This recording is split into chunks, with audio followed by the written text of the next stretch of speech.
Hello everyone, स्वागत करता हूं आप सभी को नेशनल एकेडमी के इस यूट्यूब चैनल पर। आज मैं आप लोगों को क्लास 12th के लिए एक टॉपिक शुरू कर रहे हैं, जिस टॉपिक का नाम है विद्युत रसायन। इस चैप्टर के बारे में हम लोग को पढ़ना है। इंग्लिश में कहते हैं इसको इलेक्ट्रोकेमिस्ट्री।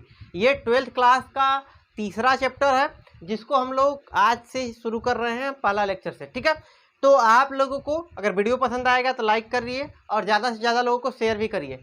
और चलिए देखते हैं, वीडियो को लास्ट तक जरूर देखिएगा। इससे पहले 2 चैप्टर और हो चुका है आप लोग का, सॉलिड स्टेट और विलियन। 2 चैप्टर पढ़ाई हो चुका है, तीसरा चैप्टर हम लोग पढ़ रहे हैं। तो जब चैप्टर हम लोग शुरू कर रहे हैं, तो जैसे हम लोग ठोस अवस्था पढ़े या फिर विलियन पढ़े, तो जो चैप्टर पहले पढ़े हैं तो पहले चैप्टर का परिभाषा देखेंगे। ठोस अवस्था यानी ठोस अवस्था किसे कहते हैं, या जब हम लोग विलियन पढ़े तो विलियन किसे कहते हैं ये देखें। तो आज हम लोग देख रहे हैं विद्युत रसायन के बारे में। तो अगर हम विद्युत रसायन के बारे में जब सीख रहे हैं तो पहले हम लोग यही देखेंगे कि विद्युत रसायन होता क्या है।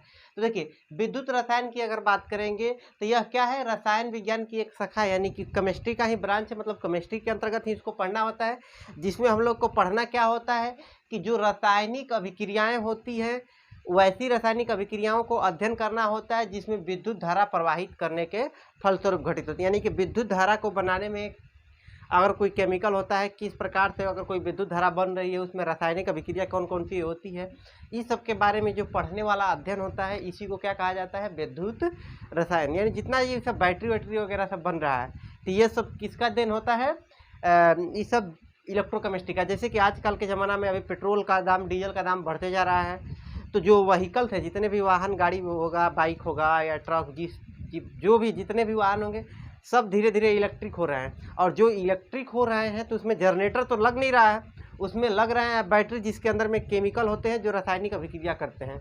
ठीक है, तो उस सब के बारे में हम लोग को, कि गाड़ी में कैसे होता है, सब के बारे में हम लोग को पढ़ना है इस चैप्टर के अंदर में।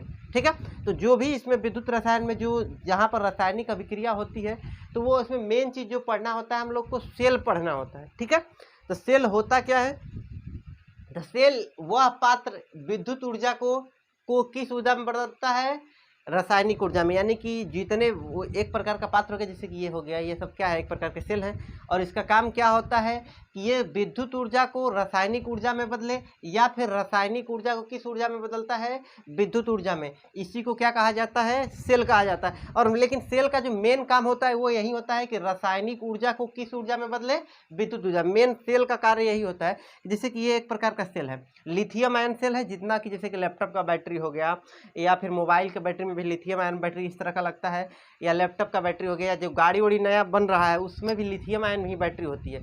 तो ये सब जो सेल हो गए, जैसे मरकरी सेल हो गया, तो इस सब सेल का काम क्या होता है कि इसमें हम क्या करेंगे, एगो तार इधर जोड़ेंगे, एगो इधर जोड़ेंगे, और अपना बल्ब या जो भी हमको यूज करना होगा करेंगे।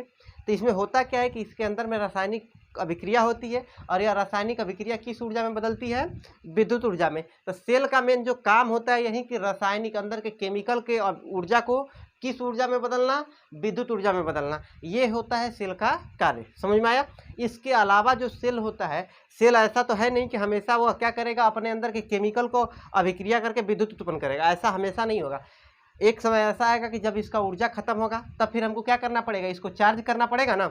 जैसे कि मोबाइल का बैटरी होता है, तो इसको पहले यह ऊर्जा देता है, जब इसका ऊर्जा डिस्चार्ज होता है तो फिर इसको चार्ज करते हैं। तो जब यह चार्ज होता है उस समय विद्युत ऊर्जा किस ऊर्जा में बदलती है, रासायनिक ऊर्जा में। यानी सेल वह युक्ति होती है जो विद्युत ऊर्जा को रासायनिक ऊर्जा में और रासायनिक ऊर्जा को विद्युत ऊर्जा में बदलती है। ठीक है, कुछ ऐसे भी सेल होते हैं, जैसे कि ये वाले सेल हो गए। अगर ये सेल जो होते हैं हमें डिस्चार्ज होते हैं, केवल चार्ज नहीं होता। जैसे कि मरकरी सेल जो घड़ी में होता है, ये घड़ी में बटमिया वाला बैटरी होता है, इसको मरकरी सेल कहा जाता है। यह एक बार बैटरी घड़ी में डाल दिए और 6 महीना जितने भी दिन तक चलेगा, उसके बाद अगर डिस्चार्ज हो गया तो काम खत्म, उसको दोबारा चार्ज किया जाता नहीं है। तो कुछ ऐसे भी सेल होते हैं जो रासायनिक ऊर्जा को किस ऊर्जा में बदलते हैं, विद्युत ऊर्जा में, लेकिन वह रासायनिक विद्युत ऊर्जा रासायनिक ऊर्जा में वापस जाता नहीं है। कुछ ऐसे सेल होते हैं जैसे कि लिथियम आयन बैटरी हो गया। ऐसे ही घर का इन्वर्टर वाला जो बैटरी होता है, लेड स्टोरेज बैटरी, वह रासायनिक ऊर्जा से विद्युत उत्पन्न करेगा, और जब उसका रासायनिक ऊर्जा सब खत्म हो जाएगा तो फिर से वह विद्युत ऊर्जा को अपने अंदर मिलेगा, फिर से वह रासायनिक ऊर्जा में बदलेगा। ठीक है, तो ये सब काम होता है किसका, सेल का। समझ में आया। सेल का मेन काम ही होता है लाइन बनाना। ठीक है, यानी कि रासायनिक ऊर्जा को किस ऊर्जा में बदलना, विद्युत ऊर्जा में। कुछ ऐसे भी रहेंगे जो किसको बदलेंगे, विद्युत ऊर्जा को रासायनिक ऊर्जा में। बात समझ में आया। जो बैटरी हो गया, ज़्यादातर ये लिथियम आयन बैटरी जो होती है बहुत ज़्यादा आजकल यूज में आ रही है। जो बाइक्स हो गए, इलेक्ट्रिक स्कूटी होती है, उसमें भी लिथियम आयन बैटरी होती है। या फिर जो घड़ी मोबाइल हो गया, लिथियम आयन बैटरी, जो बड़े बड़े कार आ रहे हैं उसमें भी, यहाँ तक कि देखिए ये लिथियम आयन बैटरी पर जो कार बनती है वो इस प्रकार से बनती है।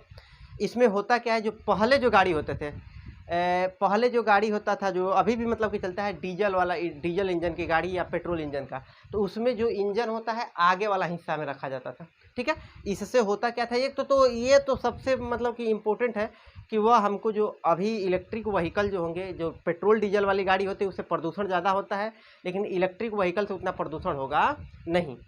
लेकिन ये हो गया, इसके अलावा पेट्रोल का दाम महंगा होता जा रहा है, जबकि इलेक्ट्रिसिटी सस्ती है उसकी तुलना में, तो इसीलिए बैटरी वाली गाड़ियाँ जो होती है ज़्यादा फायदेमंद होती है। लेकिन इसके अलावा दुर्घटना के पॉइंट ऑफ व्यू से भी बहुत बढ़िया होता है, क्योंकि देखिए जितने भी इंजन डीजल वाले पेट्रोल होते हैं उसमें इंजन आगे वाले हिस्से में होता है।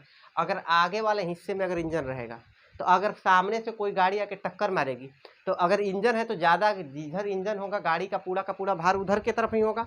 तो जैसे ही गाड़ी आगे से इसको टकराएगी तो ये गाड़ी का आगे वाला हिस्सा भारी है, क्योंकि इंजन होता है तो आगे वाला हिस्सा भारी रहेगा, लेकिन पीछे कुछ नहीं होता है तो पीछे वाला हिस्सा हल्का रहेगा। तो इसीलिए आगे से जब टकराती है तो जो डीजल इंजन या पेट्रोल इंजन की गाड़ियाँ होती हैं वो पीछे से पटाख से नहीं उड़ जाती है।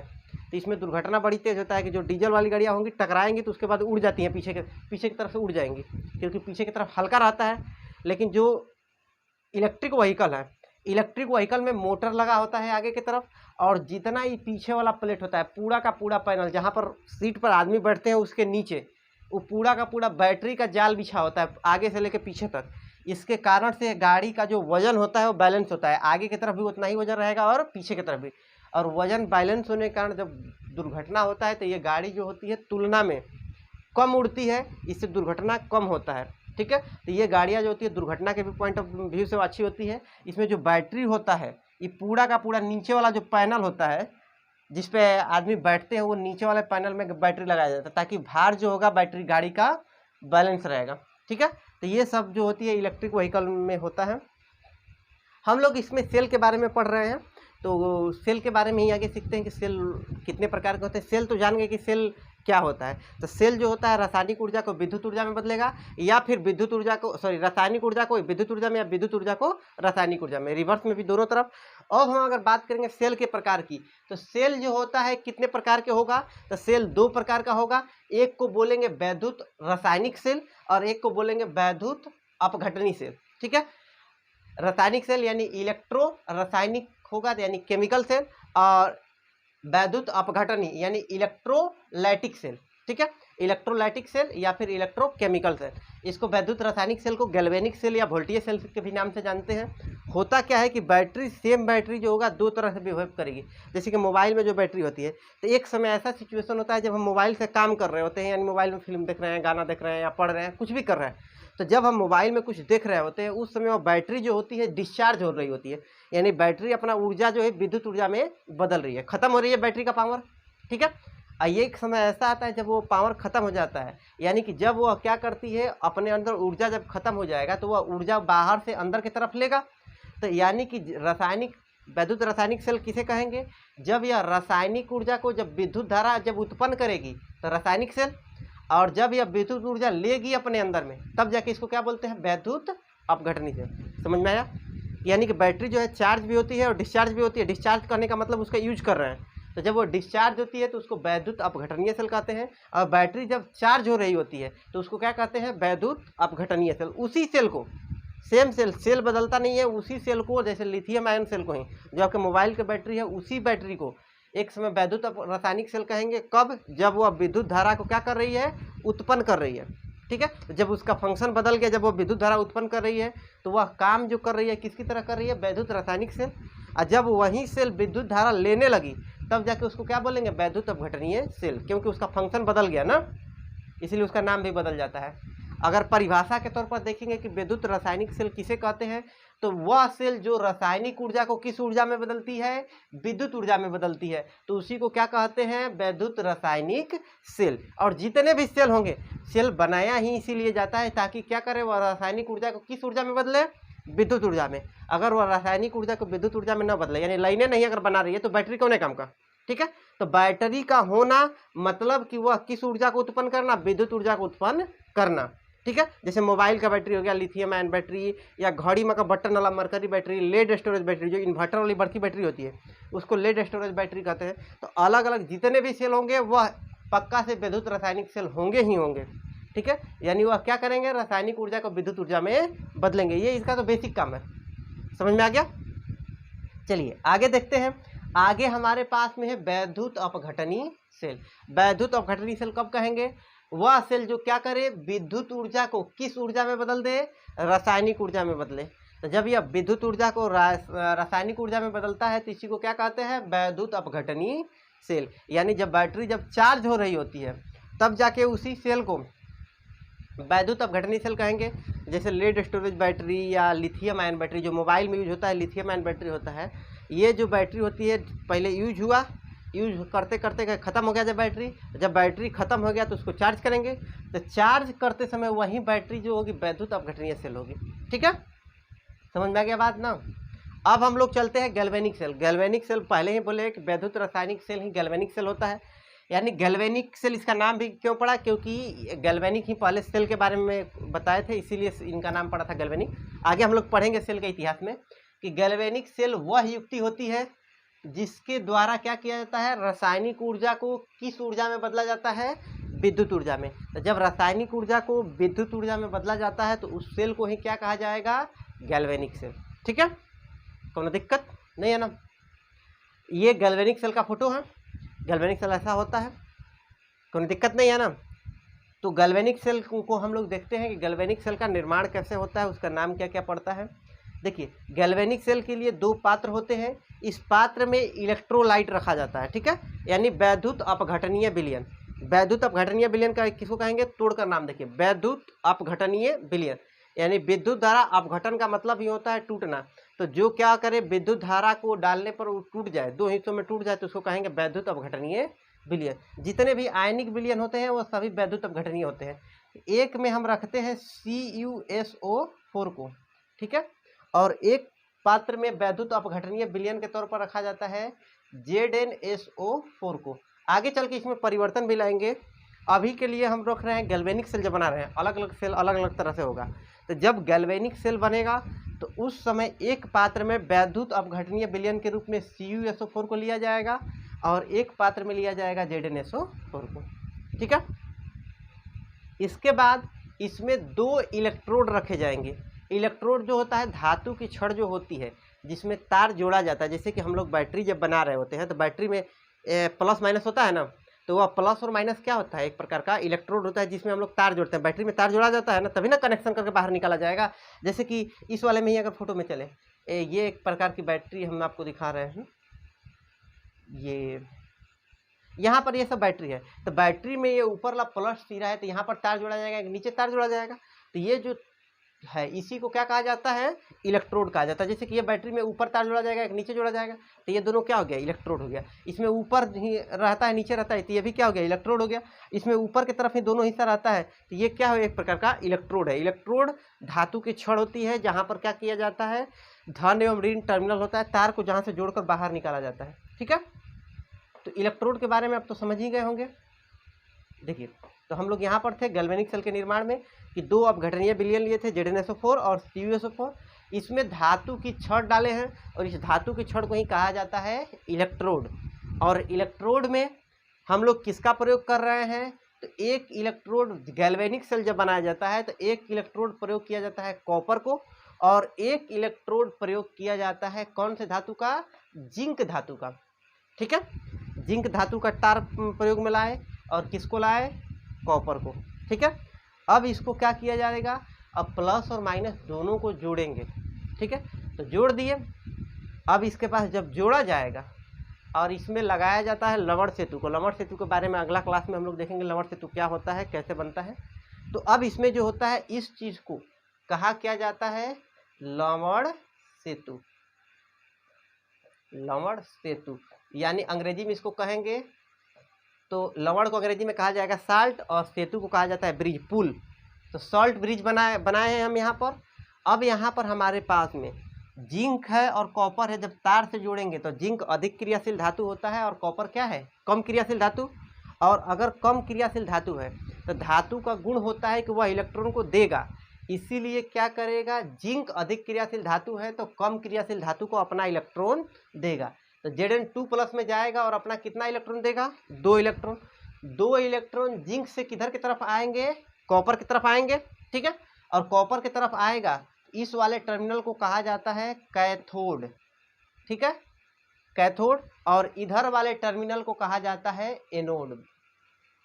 ये नाम में पहले से ही रखा गया है, इसमें कोनो लॉजिक नहीं है, ठीक है।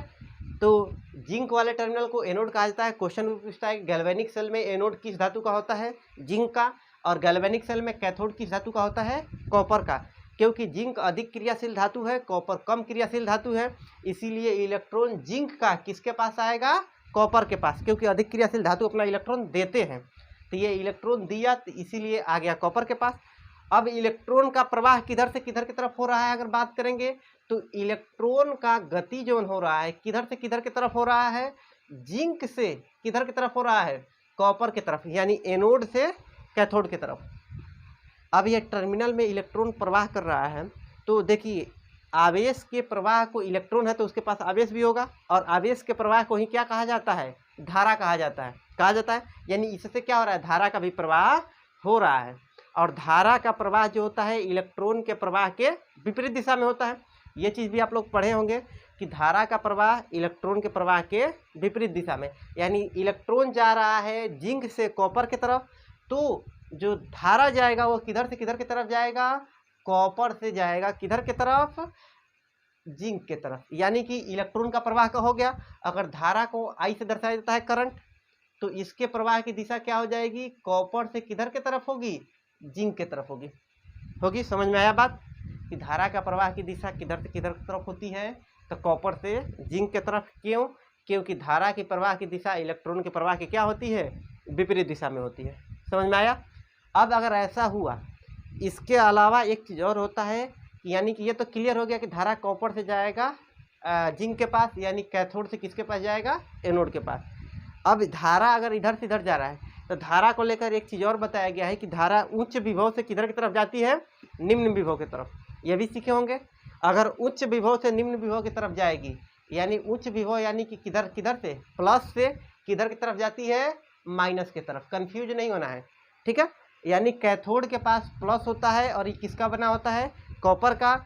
एनोड के पास जिंक होता है और इस पे कौन सा चार्ज होता है, माइनस, ठीक है।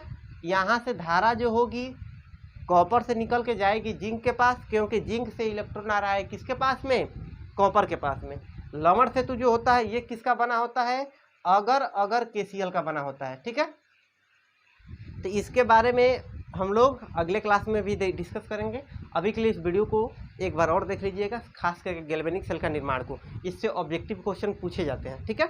हम एक बार फिर से अभी रिवाइज करा रहे हैं आप लोगों को कि जब भी हम गैल्वेनिक सेल का निर्माण करेंगे तो 2 अपघटनीय विलयन लेंगे। जिधर जिंक के छड़ को रखना है उसमें ZnSO4, जिधर कॉपर के छड़ को रखना है उसमें CuSO4 रखना है, ठीक है। एक छड़ में कॉपर को रखे हैं, कॉपर को वाले को कैथोड कहेंगे और जिंक वाले को क्या कहेंगे, एनोड। और हमेशा ध्यान रखिएगा फोटो बनाते समय इधर बाएं वाले टर्मिनल में हम लोग रखेंगे, जिंक को, एनोड को बाएं रखा जाता है और कैथोड को दाएं रखा जाता है। अब इसमें जब तार जोड़ेंगे तो जिंक का 2 इलेक्ट्रॉन किसके पास आएगा, कॉपर के पास। तो यानी इलेक्ट्रॉन का प्रवाह जो होगा जिंक से कॉपर की तरफ होगा, कितना इलेक्ट्रॉन, 2 इलेक्ट्रॉन। इसके बाद अगर हम बात करेंगे इस पे, कॉपर से अगर इलेक्ट्रॉन आ रहा है तो ये एनोड हो गया, ये कैथोड हो गया। अब यहाँ से क्योंकि इलेक्ट्रॉन के प्रवाह के विपरीत दिशा में धारा का प्रवाह होता है, यानी उल्टा अब कॉपर से किधर की तरफ जाएगा, जिंक की तरफ धारा जाएगा। अब जिधर धारा जा रहा है तो धारा जो होता है प्लस से माइनस की तरफ जाता है, तो जिधर से जा रहा है उसको हम प्लस बोल दिए और जिधर आ रहा है उसको क्या बोल दिए, माइनस, ठीक है। हम लोग सेल के अंदर पढ़ रहे हैं, फिजिक्स में नहीं है ना, फिजिक्स में इसको उल्टा होता है। हम लोग सेल के अंदर पढ़ रहे हैं, इसीलिए प्लस हो गया, वो क्या हो गया, माइनस। समझ में आ गया बात। तो इतना ही आज की क्लास में रहने थे। वीडियो को 2 बार जरूर देख लीजिएगा, ठीक है। और टेलीग्राम पे क्यूज आप लोग का चल रहा है, तो टेलीग्राम पर ज्वाइन कर लीजिएगा। और अभी तक जितने लोग नहीं जुड़े होंगे तो जुड़ भी जाइएगा और हमको मैसेज करके उसमें बोल दीजिएगा, हम आप लोग को जोड़ देंगे, ठीक है।